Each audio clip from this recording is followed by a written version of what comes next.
I like big butts and I cannot lie. Pork butts, you people, pork butts. Don't be silly now. I love pork butt. We use it in a lot of different recipes. We use it in a lot of different ways. And today I'm going to show you how to both raw pack and hot pack pork butt. You can actually can them at the same time. Yes, you can. But if you like the hot pack method better, then you'll be able to see how to do it. And if you like the raw pack method better, then you'll be able to see how to do it. And you can make a decision from there, or you can do both. Hello everyone and welcome to SuttonsDaze. If you're new here, my name is Lisa and we are all about pantry preparedness because your pantry is the best insurance that money can buy. Yes, it is. And so today we're going to, a commenter said, they buy it cheap and stack it deep. And I love that phrase. So that's exactly what we're doing. We like protein. We like meat. And so having a shelf-stable meat in an area where we lose power if somebody sneezes wrong is very important to us. And with the fragility of the grid the way that it is, I think it's important that everyone have shelf-stable meat in order to be safe in case the power goes off. Today we are going to can pork butt, all things pork butt, and it's going to be absolutely fantastic. I hope that you enjoy this. Let's get started.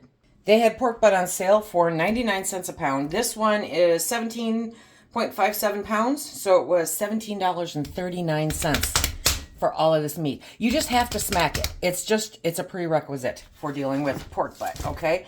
There is always, well, to my knowledge, 2 in a package. So you will have 2 pork butts. Typically, there is a bone in here. Yes, you can take the bone and you can make stock. Do it the same exact way that you would do beef or chicken. It does not have the marrow in it the same way that beef and chicken do, but it still makes a very flavorful and delicious stock that you can then use for ham and bean soup or whatever the case may be.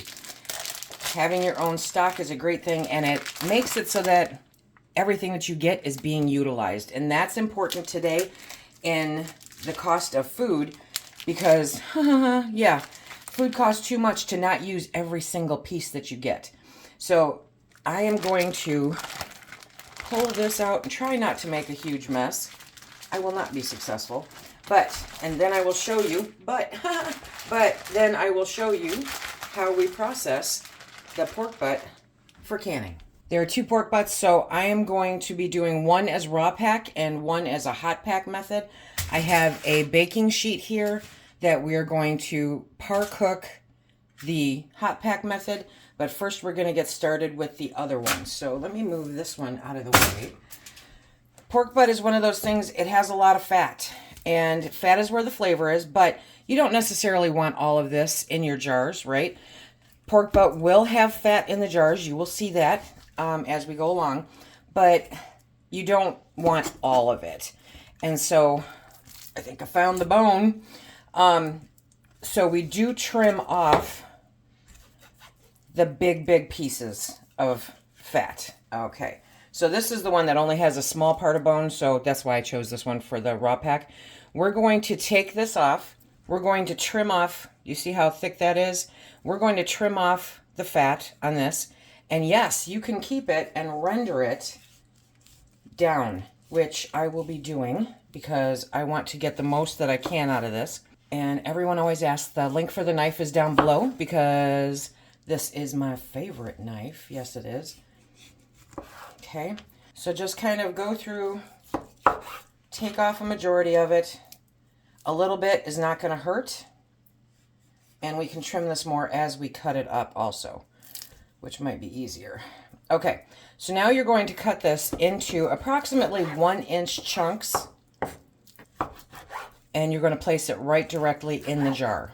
Admittedly, raw pack is my preferred method because it just takes much less work, but I want to show you guys both ways to do it.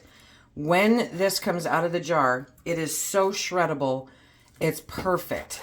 I don't smoke it before I can it, but I can smoke it afterwards. So if we're doing pork butt, if we're doing, barbecued pulled pork, right? Basically, you empty this jar and you season it the way you like, smoke it or not, and it's done just like that. It's a great way to have quick, easy, convenient meals that are real food. It's one of my favorite things to do. When you're putting it in the jar, you want to not shove it down in there, okay? You want to fill the jar, but you're not trying to cram it. You're just placing it in the jar because you want to make sure that it's not too full. You don't add liquid to it because it's not necessary. It will, when it cans, it will create its own juice, the cooking juice that comes, you know, the juices in the meat that are naturally occurring will be in the jar. And it's not intended, never intended to cover the meat. That's not part of the equation, so it's not necessary. If it's very important for you to have the meat completely covered in liquid, then I highly recommend that you take the time to hot pack it. It is not necessary to do it with raw pack method. Actually, I think you're risking siphoning by adding liquid to the jar, because you don't know how much liquid this is going to create, especially with pork butt, because the amount of fat that's just naturally occurring in there, you want to make sure that you're not adding extra liquid to it, because it will cause siphoning, and then that fat makes it so that it won't seal properly if it siphons too much. And that just means you wasted a whole bunch of time and you have to add jars to your freezer. You know, it's not good. That's not the purpose of doing this. Now, the fat will not go rancid in the jar. There's not so much fat in here that it will go rancid in the jar. That's assuming that you don't have a pantry that's, 90 degrees all the time. And your pantry should be somewhere between 55 and 75 ideally. If it's over that, it's not a deal breaker. It just means that the shelf life is maybe not as long, okay? And if it does get super hot, because things happen, okay? And if you live in a hot climate and you lose power for a day or two, then your pantry is gonna get hotter. That's, it doesn't mean you have to throw everything out. It didn't go bad just because it got hotter. What it did was shorten the life. However, if that does occur, say you live in Arizona and you lose power for a couple days and it's 100 degrees, what you're going to want to do when that power comes back on is you're going to want to take some time and go check out your pantry and make sure that the lids are all sealed. Because sometimes a severe heat fluctuation like that can cause the lids to unseal. But it's just a temporary thing. It really shouldn't impact it too badly. Found the bone. Okay. So you do have to dig around and locate the bone and kind of work around it until you get down to it.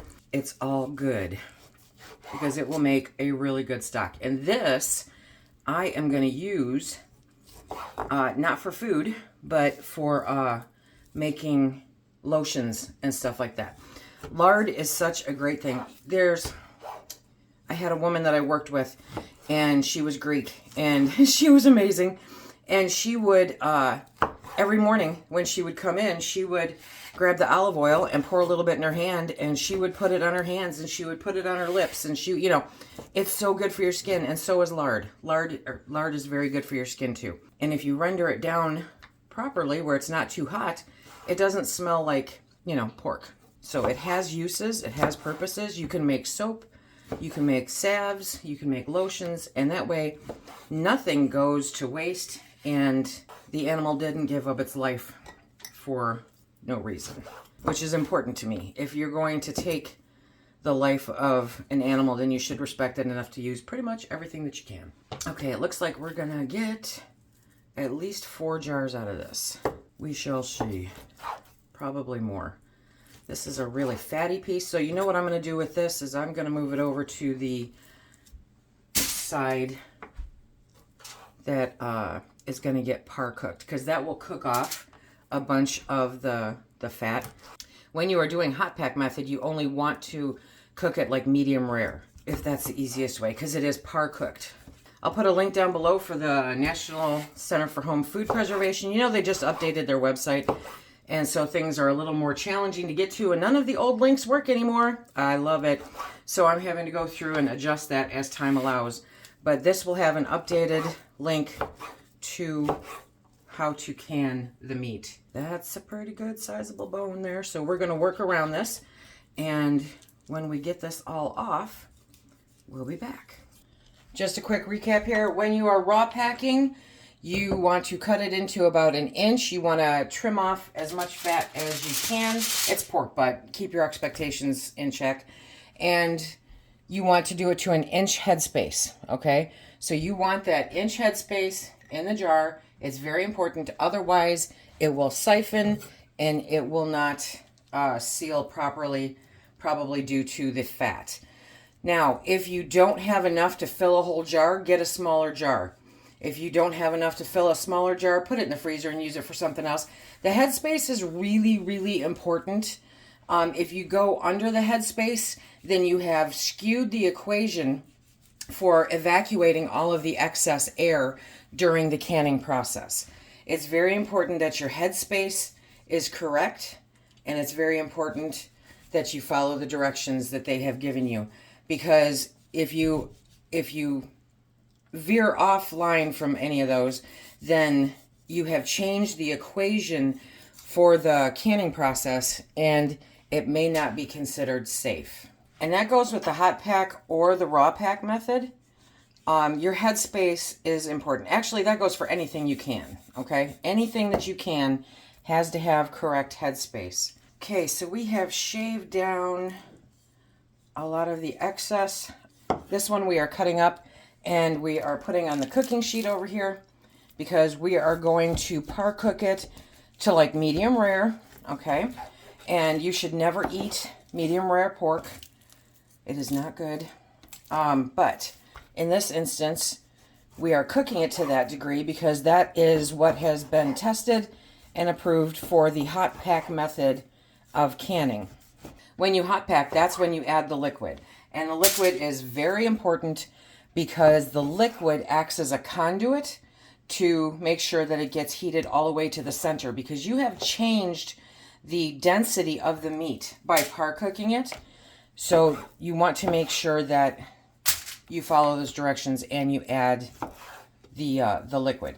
Whether that be some of the stock, okay, that you create from the bones, or whether that's just water. I just use water, honestly. Some people will say, can I can it with barbecue sauce? That's too thick in my opinion. And because you're canning it for 75 minutes for pints or 90 minutes for quarts, it will most likely scorch your barbecue sauce, which completely wastes the pork. So I highly recommend just putting water. You can season it to your discretion when you pull it out, and it's just as good. You're not missing out on the party at all. Some people ask if you can put a rub on both hot pack or raw pack. Yeah, sure. Depending on the rub, you know, it runs into the same issue.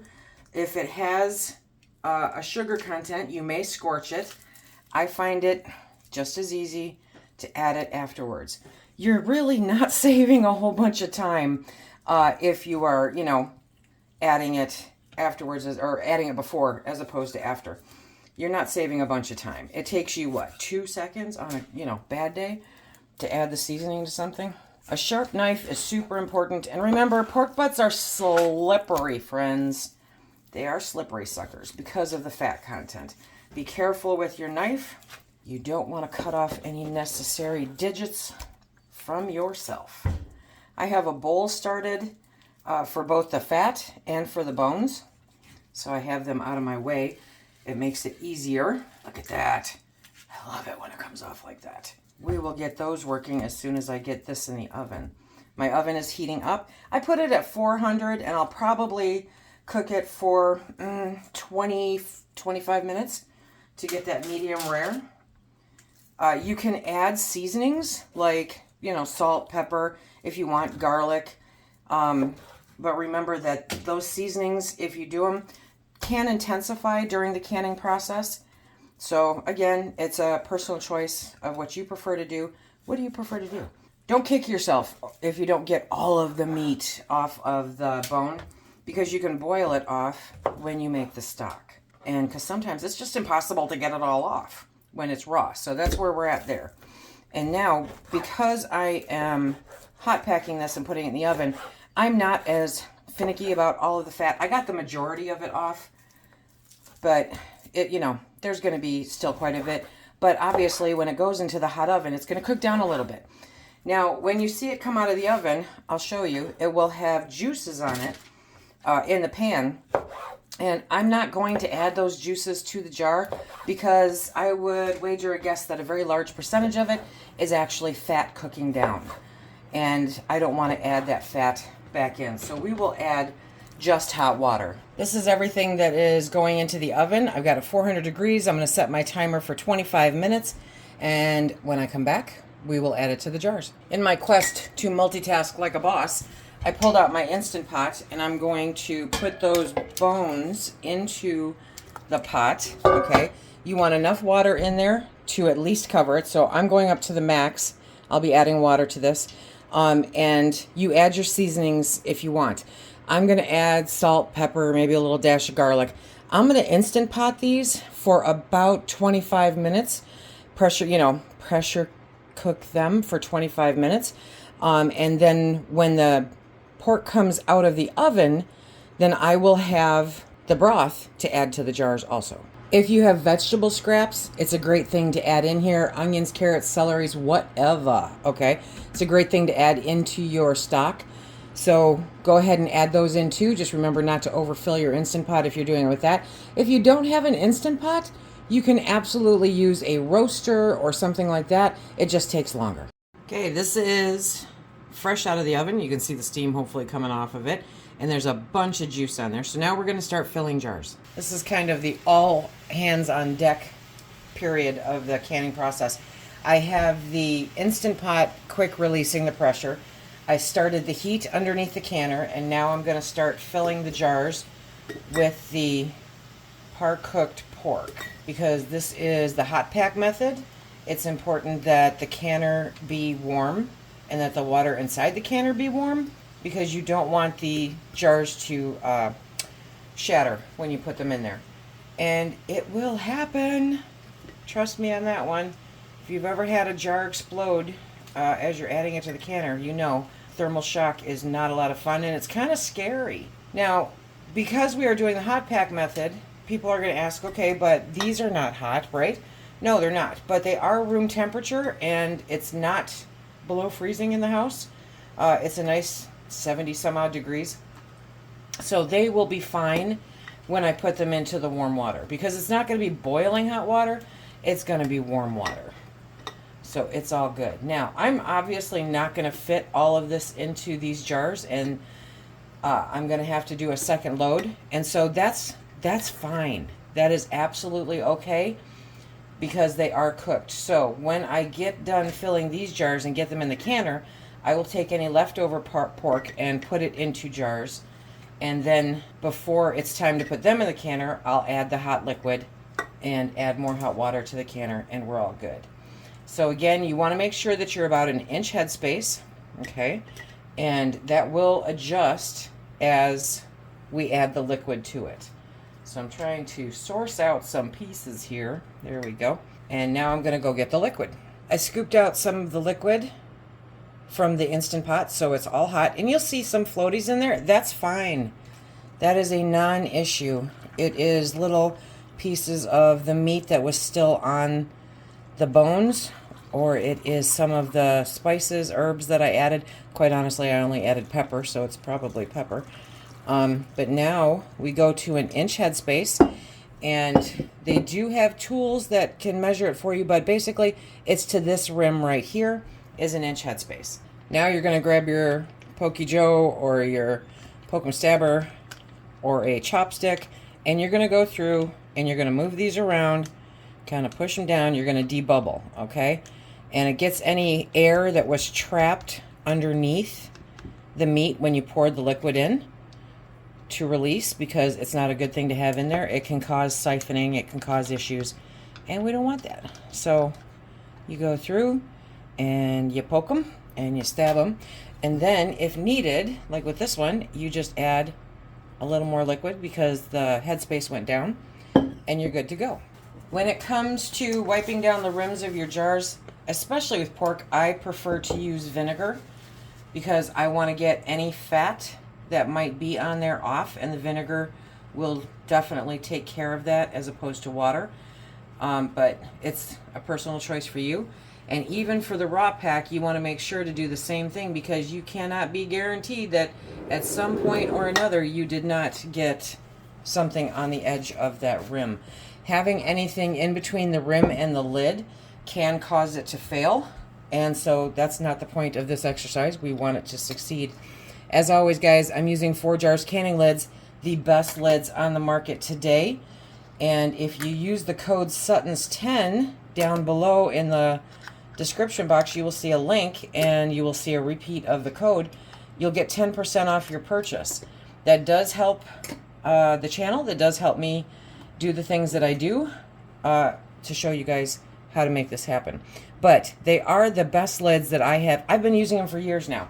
I adore these lids. Let's talk about rings for a minute, my friends, because you've heard me say it before. You have older rings, they're kind of a little tarnished or rusty. They're still perfectly good to use. It's not an engagement ring, it is a tool.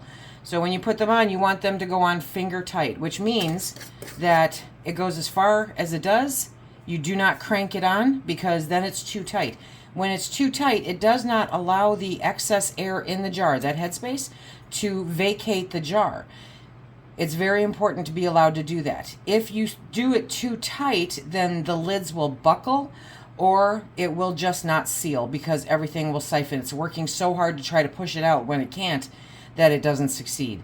So finger tight is the rule. It's confusing, I know, but just until it doesn't move anymore, that's all you need to do. It's just holding the lid in place.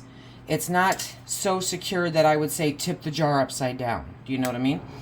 So those are what we do. We don't get rid of rings just because they don't look good. You wouldn't get rid of a hammer because it doesn't look good. The water in the canner is heating up. We are going to put the jars in there. And a 23 quart canner, like a Presto or an All-American or the 4 Jars canner if you have one, will hold 7 quarts. I put 3 inches of water into my canner. Then I put the rack. Always have to have a rack on the bottom. And then I place the jars. You want to be careful because the canner is hot because it's heating up. So there's our 7 quarts, okay? The water comes about halfway up the jar, and that's fine. That's part of the process. And so now we're going to put the lid on.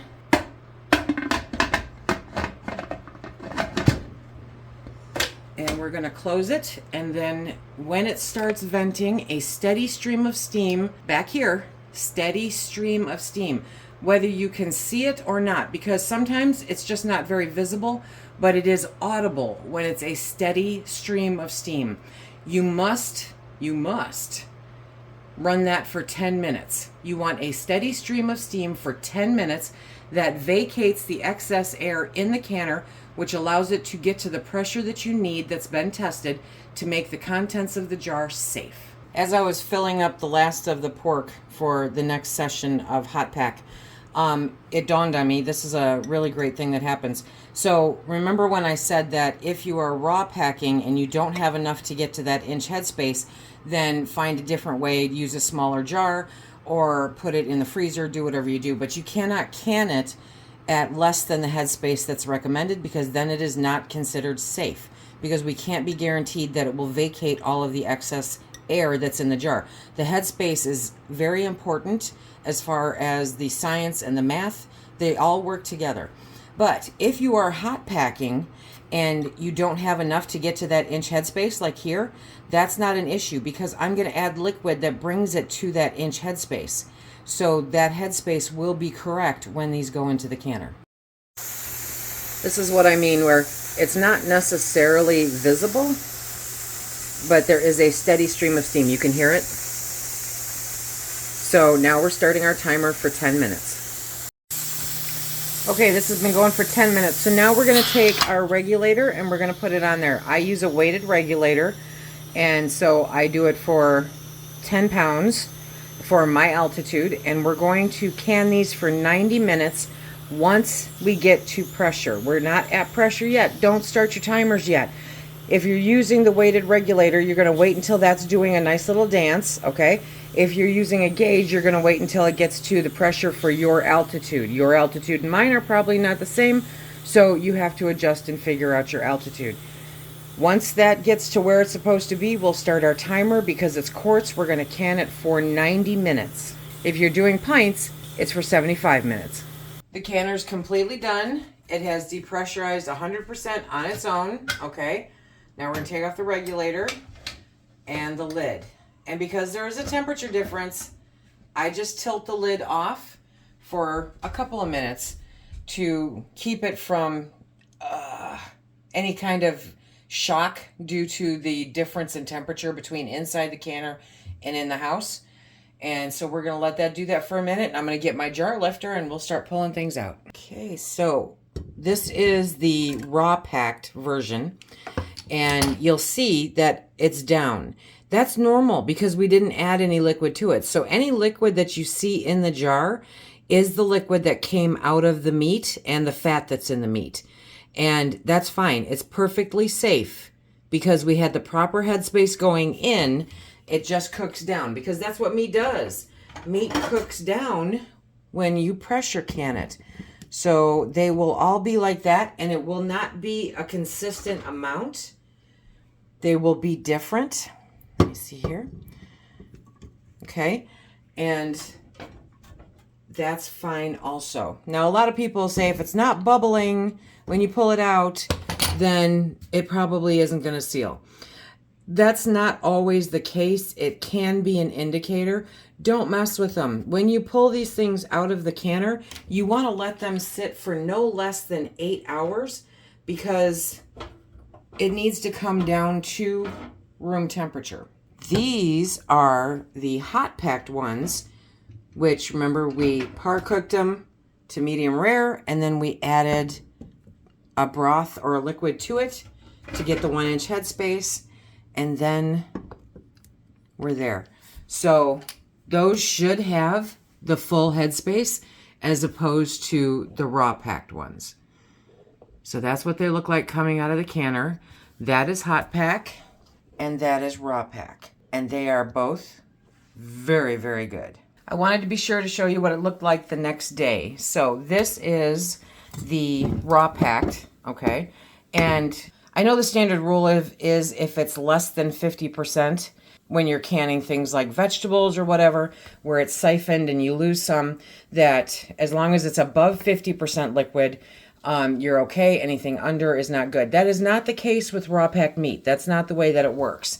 So this is the raw packed pork butt. Now it looks like it's a lot of fat, okay?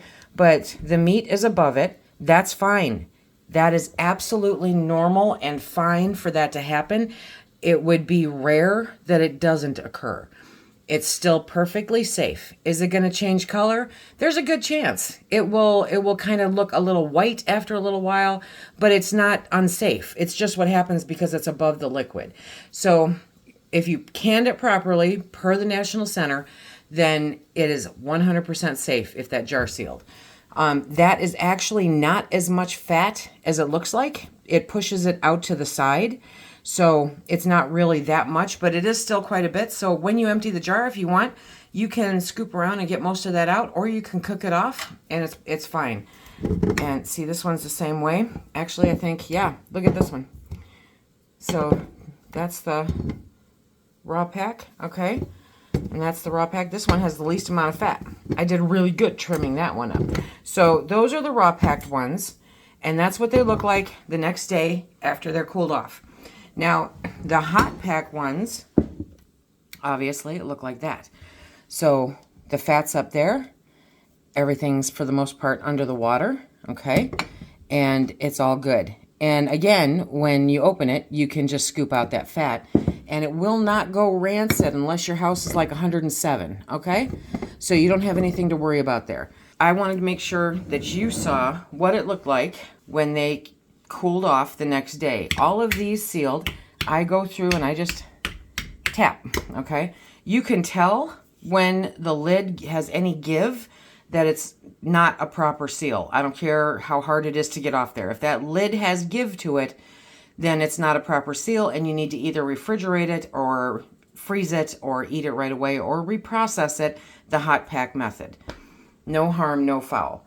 This, when you pull it out of the jar, will pretty much shred as you're doing it. This one will stay a little bit more intact, but it's still super easy to shred. The reason, a lot of you know, I normally can in pints, and a lot of you are, probably realize that. I canned it in quarts this time because it's not really one of Phil's favorites. So when I use this, it's going to be for when we are doing barbecues and stuff like that. And this year, we are hosting the family reunion here.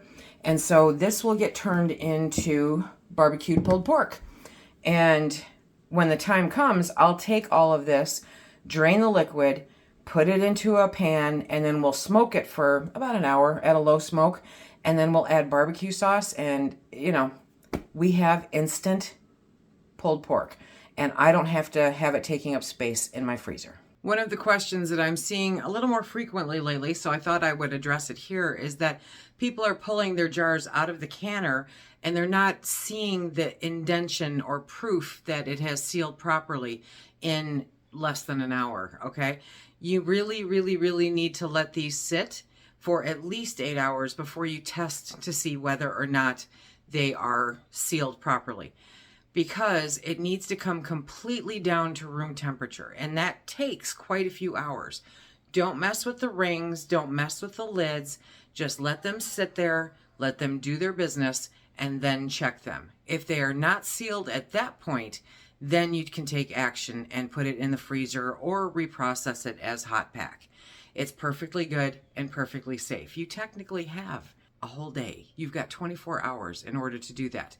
And there's a whole science behind it that if you guys want me to go into it, I will. But for the most part, let's just say it's safe. So don't mess with those jars for at least 8 hours after you pull them out of the canner. That makes sure that if they were doing a good job at sealing but hadn't quite gotten there yet, that they're still good to use and still good to put on your shelf. You don't want to do all this work to do something like mess with the lids when you pull it out of the canner. This is hot packing and raw packing pork butt. It's one of my favorite things. And both of these will be good for a multitude of recipes. The hot pack, if you like the chunkier pieces of meat, it will still shred like nobody's business, but it's in that cube, okay? So some people prefer it that way, whereas when I pull out raw packed pork butt, it's pretty much shredded, just like ugly chicken.